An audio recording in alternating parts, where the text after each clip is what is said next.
Now. All right, hey everybody, happy Monday. Happy Monday. So we've made it through our first full week of virtual. We ended last week working on fractions on a number line. So what we're gonna look at today is I put it on the smart board.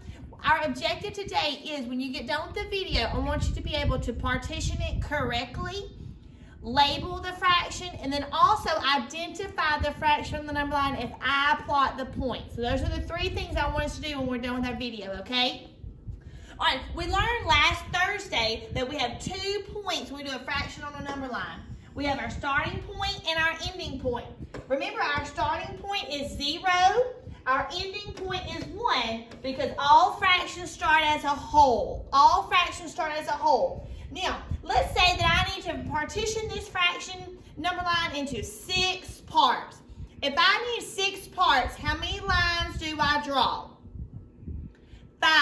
Now, remember, I noticed on our Thursday and Friday video that when we were partitioning, some of us were partitioning like this.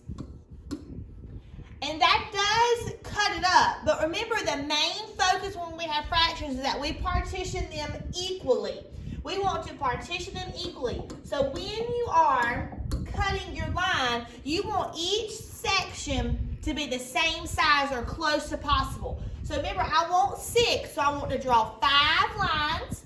So 1, 2, 3, 4, 5.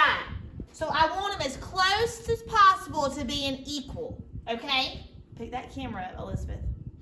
All right, so if I'm in 6, I'm going to go ahead and put my 6 on the bottom part of my fraction, because remember, denominator is all the parts.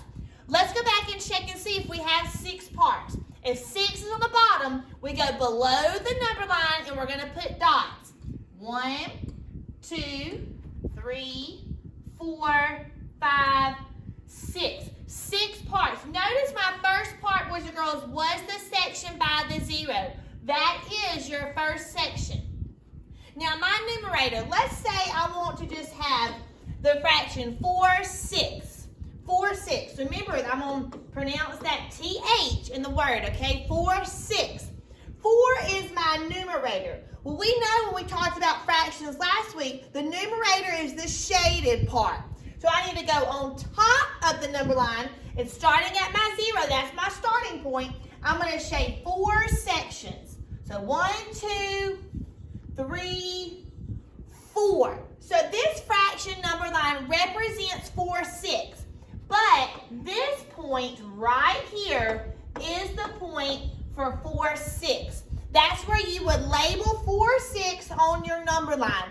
Notice the steps we just did to put it on there, to plot it. There's that vocabulary word. But this is where you would say 4, 6 is on my number line. Okay? Let's look at another one. Let's go ahead.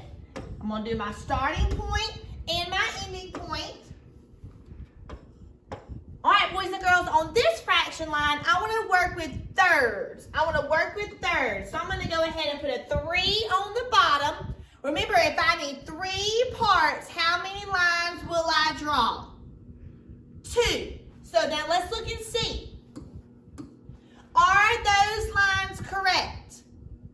They are not correct. It is not partitioned correctly. Now, I do have 3 parts, but I want my 3 parts to all be equal. So I'm going to undo those. And I have to go all the way from the 0 to the 1. And I have to cut that whole line into 3 parts. So let's see. Here's 1. And there's 1. All right, that's pretty close. And remember, it's not going to be exact, but we want it to be as equal as possible. Okay? Now, if I'm working with a 3 on the denominator, I'm going to go below the line. And I need 3 total pieces. 1, 2, 3. So my line is partitioned into thirds. Now let's say Ms. Precise wanted to plot the fraction 1/3. 1 is on top. It's called the numerator. Top number means shade. So go above the number line, and we're going to shade to the first spot. So that's the visual of fractions on the number line. Now let's plot it. So this line right here would represent 1/3. This is where I would plot 1/3 on your fraction number line. Okay? All right, you can stop, Elizabeth.